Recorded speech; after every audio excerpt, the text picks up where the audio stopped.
Oo. Gusto ko pong pupukusan ko lang yung patawad Ayan. na terminolohiya ginamit ni Vice President Inday Sara Duterte. Meron siyang patawad sa mga botante na hikayat niya Nahikayat niya. na bumoto dito sa kay Bongbong Marcos noon, na wala rin naman alam talaga kung paano yung executive department na hatak lang dahil nga sa pagmanikluhod ni Amy Marcos. Humingi siya ng tawad. Pero yung isang patawad na sinabi niya, ang dapat nito ay humingi ng tawad si Bongbong Marcos, partner. Correct. Alright. Ay sabi niya, patawad dahil sa mga kalsadang mga lubak-lubak, kagutuman, kahirapan, bagsak ang ekonomiya. Patawad. Ang dapat humingi ng tawad dito, ikaw Pangulong Bongbong Marcos. Dahil yung naranasan ng maraming Pilipino, hindi ho po pwedeng dayain ho ito. Dahil kita naman natin kung ano ang takbo ng ating bansa pagdating sa ekonomiya. Talagang bagsak. Pagdating din sa pagresponde sa mga trahedya, talagang wala ho doon ang bansang ito, Marcos admin, walang malasakit. So sa akin mga kapartner, tama po itong mga katagang patawad. Kasi tayong mga Pilipino ay likas po sa atin na madali tayong magpapatawad sa mga taong nagkakasala sa atin. Pero sana po, itong patawad na ito na yung una at huli. Wag naman sana po sa susunod na taon, sa Patawad na 2028, ay humingi na naman po tayo ng patawad Kasi si Amy. dahil si Amy isinusulong na naman, dinidikit na naman sa mga Marcos. Patay tayo dyan. Sana po ito na yung huling patawad. Correct. At sana ito na yung huling pagpapatawad natin kay Vice President Inday Sara dahil siya naman po talaga humingi ng tawad sa atin, partner. To make the story short, tama na isang Marcos ng budol. Yo! Correct, tama na yun. Maraming salamat kay Rocky Bet. Yun. Kay Rakibet, maraming salamat sa kanyang pagpapakulay. Partner BMR. Ang tawag doon, partner best na sinasabi mo, 1 is enough, Yun. 2 is too much. Yan. Kaya wag na tayo mag too much pa. Anyway mga kapartner, ako humahanga. Three is only rice. Mang Inasar yan Mang Inasar. Rice pala. Thrice is only rice. Ayaw, thrice is only rice. Oo. Anyway, ako'y humahanga dito sa ginawa ni Vice President Sara Duterte. Katulad nga po nung aking isa sa naging reaksyon kahapon, dahil ito sa naganap nung mga panahon bago pa yung eleksyon, lumalabas talaga sa survey si Vice President Sara Duterte, hindi pa siya nagde-declare, siya talaga ang gusto ng tao.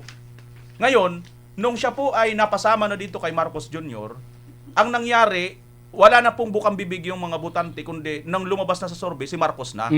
Dahil po ito kay VP Inday Sara. Ano ibig sabihin?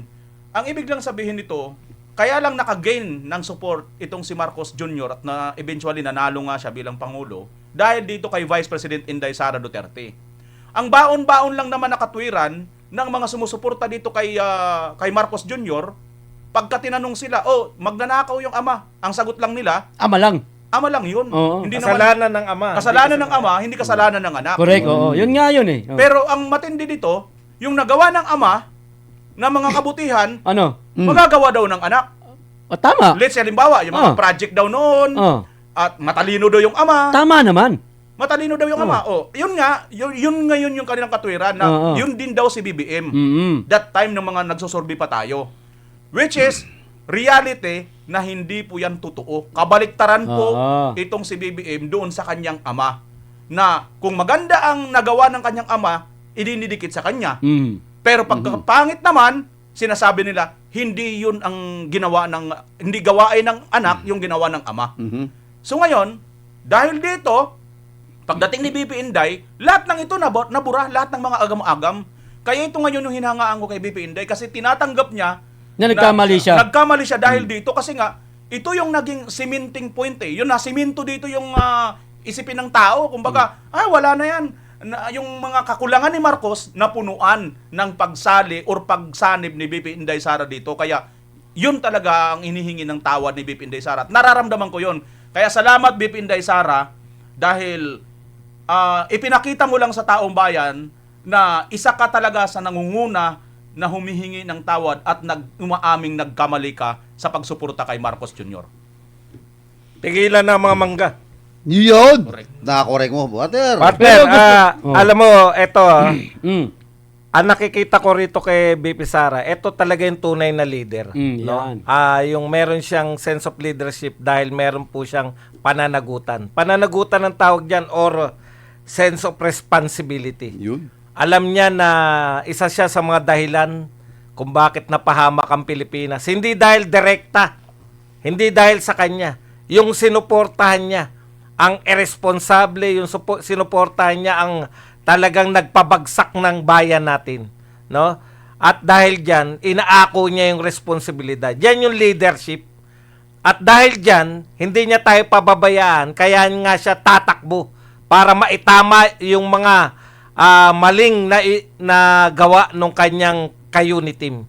Alam mo partner, eto yun yung kung may nagawa ako, babawi ako para sa inyo. Hindi siya yung gumawa ng kasalanan Pero ganun po yung may sense of yung sense of responsibility.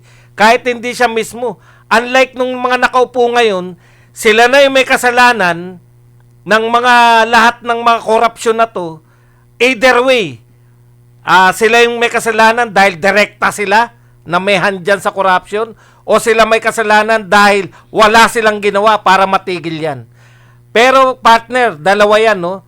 Alam nyo, yung mga tao kahapon, tuwan-tuwa, grabe. Ako, nakalive ako niyan ang tagal-tagal si BP Sara, nagpapanuka, ano kaya yung sasabihin ni BP Sara? Importante siguro to. Alam nyo, sumagi rin sa isip ko, hindi kaya magre-resign si BP Sara? Tapos nung in-announce niya ng ako si BP Sara, tatakbo bilang Pangulo ng Pilipinas. Grabe partner, hindi ko maintindihan yung damdamin. Nakakakilabot. Sumabog partner. Oo. Talagang tumayo ang mga balahibo ng mga Duterte supporters.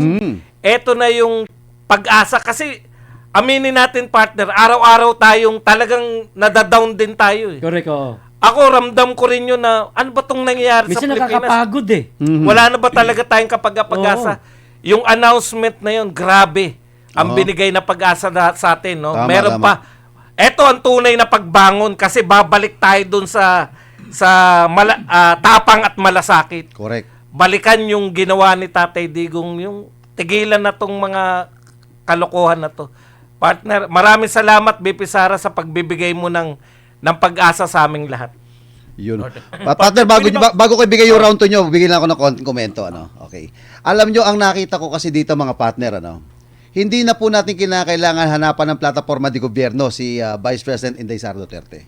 Unang-unas, binanggit niya na ako yung plataforma di gobyerno niya Ano ho yung unang aayusin niya? Una aayusin niya yung infrastruktura. Kasi yun na nakitang mali ngayon Kasi wala nga yung kit isa Oo. Yan, papakita ko lang sa inyo. Yung sinasabi niyang patawad dahil sa ganito, infrastruktura, sira-sira, yan ho yung nakita ho natin dito. Pangalawang nakita natin na plataforma di gobyerno na pag si BP Sara ay naupo, aayusin niya yung peace and order. In return, yung seguridad.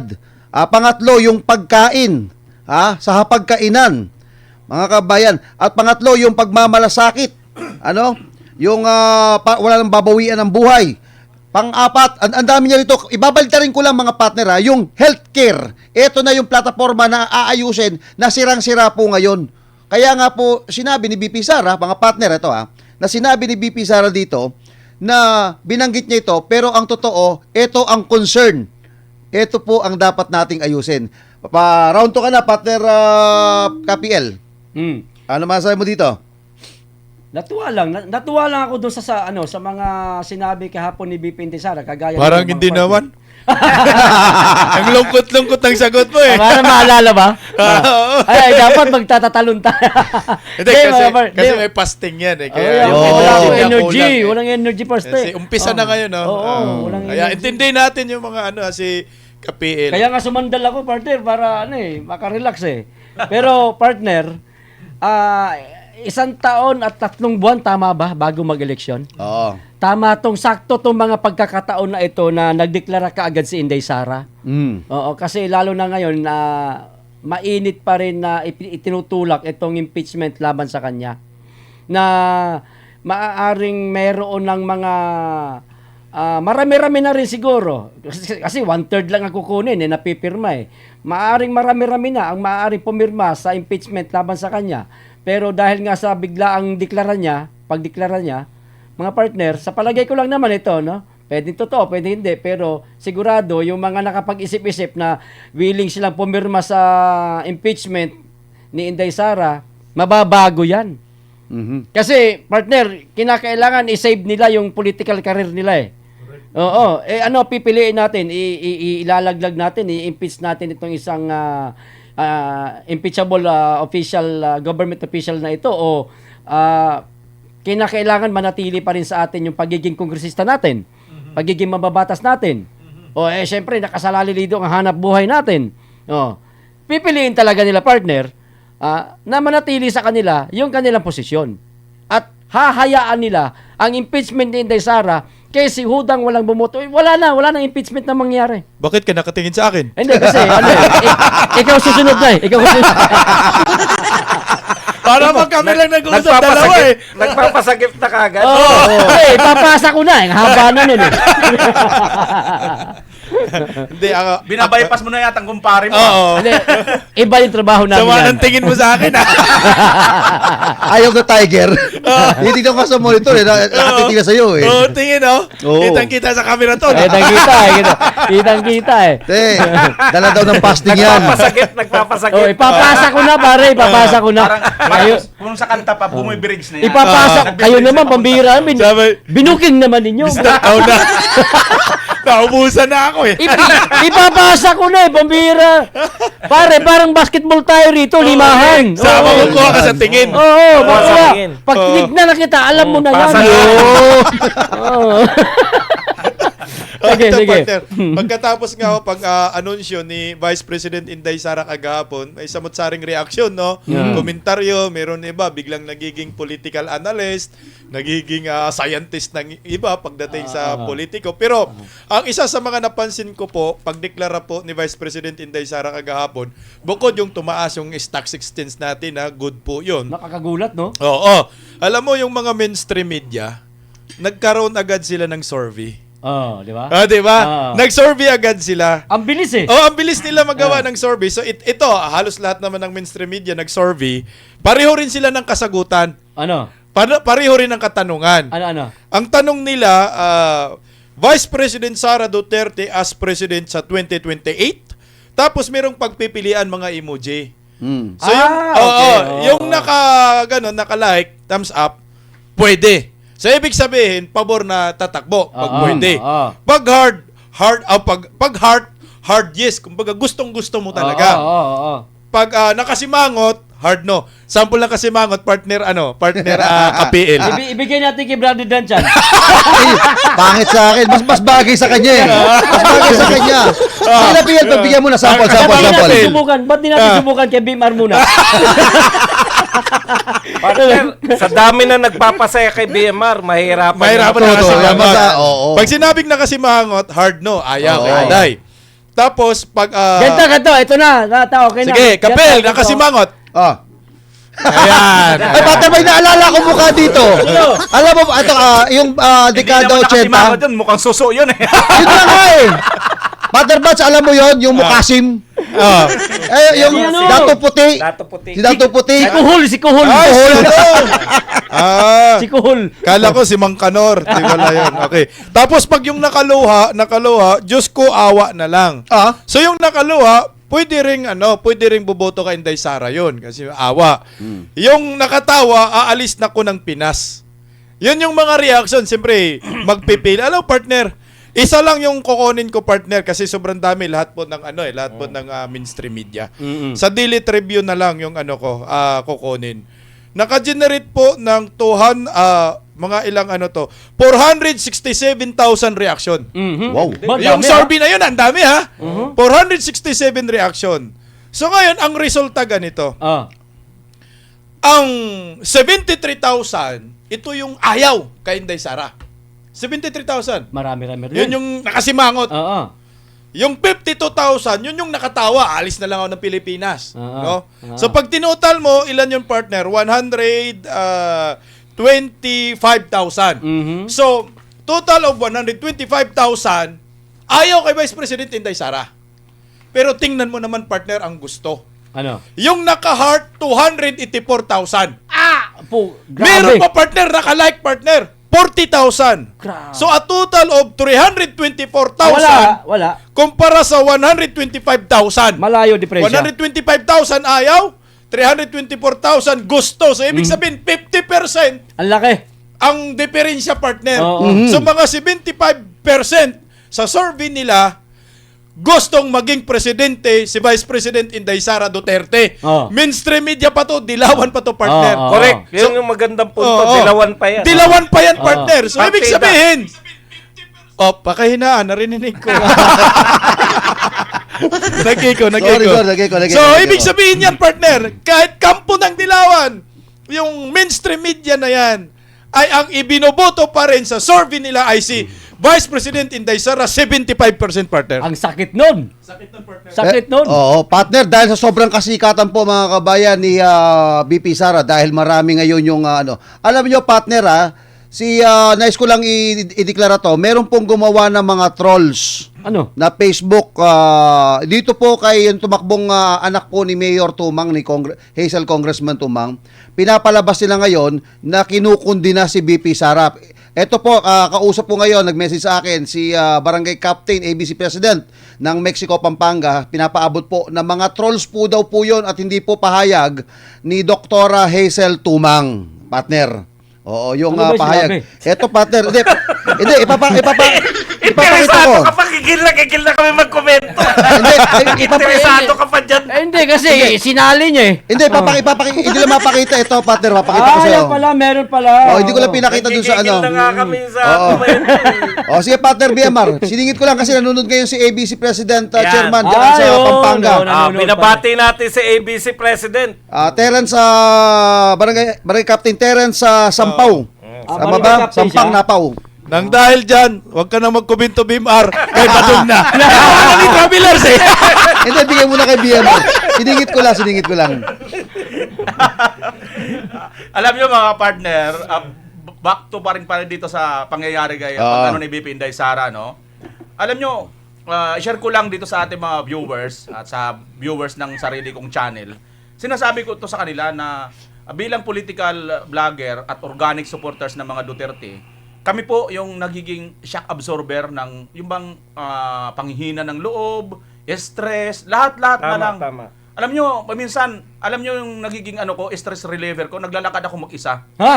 Delikado yan, baka magbitbit ka ng Umayos ka, partner. Partner, maglalakad ka mag-isa. Oo. Huwag kang pumunta sa bangin, ha? Delikado yan, baka At mamaya. saka nakita ko talaga to, naglalakad mag-isa. Magsipa-sipa ka ng Akala lata. nyo ba sa kalsada? Oh. Sa may, kuryente. Umayos ka pa rin mama. Baka makabral ka, ha? Uso mo yan ng tulakan sa bangin. Okay lang kung makabral, matapos ka agad. Kung naglakad-lakad yan, nagbit-bit, naghatak-hatak ng mga lata yan. Haloko na. Hoy, ito, membro ng Birada Aguila, nabuwang na. Naghatak-hatak na ng lata. Doon naman ako sa mga lugar na, malapit sa dagat. Hindi ka kilala. Mag-isa lang ako, wala masyadong nakakilala. At sinisigurado ko naman, hindi ako tumatawa mag-isa doon. Ayun! Isama mo ko para isama mo ko para may kitable ka. Ganun. Alam mo mga partner, yun yung ko. Naglalakad, may ka-table. Siyempre, uupo, pare, uupo. Hindi, pare, mamaya, Kaya uupo. nga ka-table dahil may table eh. Hindi. May dala-dala kayong table. May dala-dala table. Oh. Kayo naman, pagpasensyahan nyo na si Kapel kasi fasting yan. Parang partner Vance, parang ito yata ang kailangan mag-stress relief. Nang ibig ko sabihin, partner, siyempre, hindi ka ba mapapagod maglakad? Uupo din naman tayo. O, di may ka-table ka, magkapi-kapi tayo. May sariling bit-bit na table Oh, hindi habang pala. naglalakad. May table na ngayon na folding. At least Kapel, kinampihan kita dito. Di ba? Oh. Tuloy. Yon, yung mga ganun ba? Pero nung nangyari ito kahapon, mga kapartner, talaga naman parang lahat tayo na-uplift, no? Tumaas ang ating espiritu, nagkaroon tayo ng sigla. Taas noo, ikaw. Taas espiritu, saan napunta? Sa impyerno. Hindi, yung mga dilaw. Oh, yung mga ano, yung mga pula, yung mga pula. May narinig akong pastor na ganyan eh. Sabi ba nun, ito mga nilunyo! Parang kilala ko yan, partner. Si Pastor Abante yan, alam ko. Galit kay Inday yan. Oo. Karagata puy! Si Almeida. Okay, di wag na tayo mapunta roon. Anyway, yun ba? Yung sinasabi mo natin dito, ang punto natin mga kapartner, stress na po yung taong bayan, lahat na po, pati mga vloggers, no? Hindi man yung ibang magpahalata, siguro, itong mga kasawahan ko, hindi natin alam kung paano sila magpagpag ng stress, no? Pero ako, bilang ako, na-absorb ko yung panghihina ng loob ng ating mga kababayan. Kumbaga, para lang nalagyan nila sinasabi, frustrated sila na walang nangyayari sa ating bansa ngayon. Pero itong pag-declare ni Vice President Inday Sara Duterte, nagbigay po ito ng pag-asa na itaas po natin ang ating dignidad bilang Correct. isang Pilipino. Correct. Yun mga partner. Taas noo, nga, taas noo. Ito yung totoong taas noo.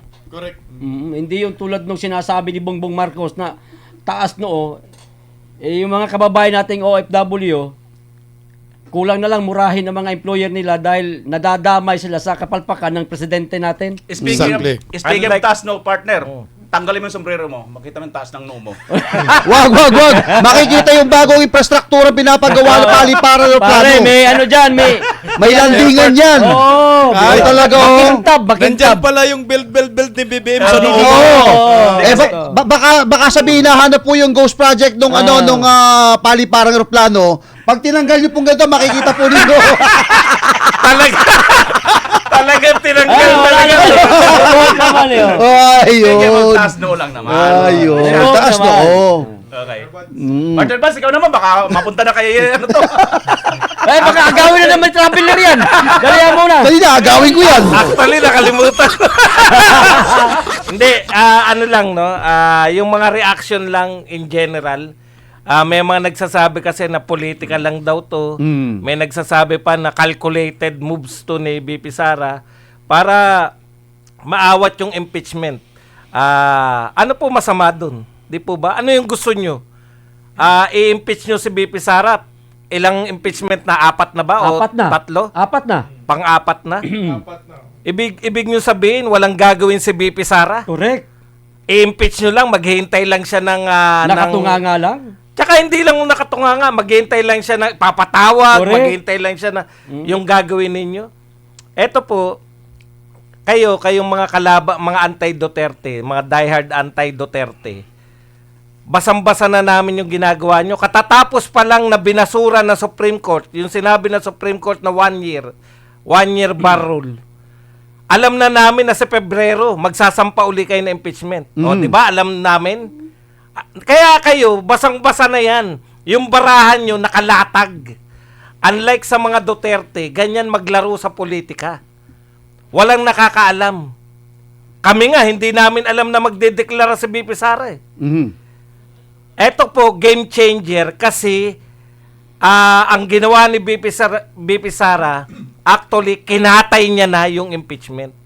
Tignan niyo po yung reaksyon ng dapat pinuno ng prosecution, si Congressman Lawrence Defensor. Ang sabi niya, masisiguro namin na makakarating to sa Justice Committee. Pero dahil sa ginawa ni BP Sara, mukhang hindi kami makakaabot ng 1/3 unless na merong isang tao na makakatapat yung popularidad ni BP Sara. Doon lang makukumbinsi yung mga congressman walang ganun. na makapirma. Kaya ang ginawa ni BP Sara, nilibing niya yung impeachment ninyo. Natapos Yan ang bigla eh. katotohanan. Mahirapan na sila. Kahit na anong gawin nila, pag-usapan man nila yan, ipasa nila, pagdating po niyan sa plenaryo, hindi sila makakakuha ng 1/3 vote. Pag hindi nakakuha ng 1/3 vote, wala na pong Basura. impeachment. Tapos na po yung impeachment. Eh, Yan yung sinasabi natin, nakalkulado ba? Sinasabi ng makabayan ba, kalkulado yan, politika yan. Alam nyo, wag na kayo mga peking tao. Lahat kayo politiko. Ang mga politiko, ang ginagawa nyo, pamumulitika. Di nyo ba naintindihan? Kami nga hindi politiko eh. Pero namumulitika kami. In support sa sinusuportahan namin politiko. Kayo pang mga politiko. ang hindi kayo pa mga politiko ang hindi mamulitika. Tama, masama bang pamumulitika? Masama bang ipolitika ni BP Sara kayo? Masama bang ilibing ni BP Sara ang impeachment? Partner, Tama! Tama. di ba? Partner, ganda. Nahuli. Partner, ganda, ang ganda pang reels nun. Oo, ganda pa reels ko. Ang Yun ganda, talaga ganda. ginagawa ko. Sabi na eh. Kaya partner, ginandaan mo ng komento mo. Oo.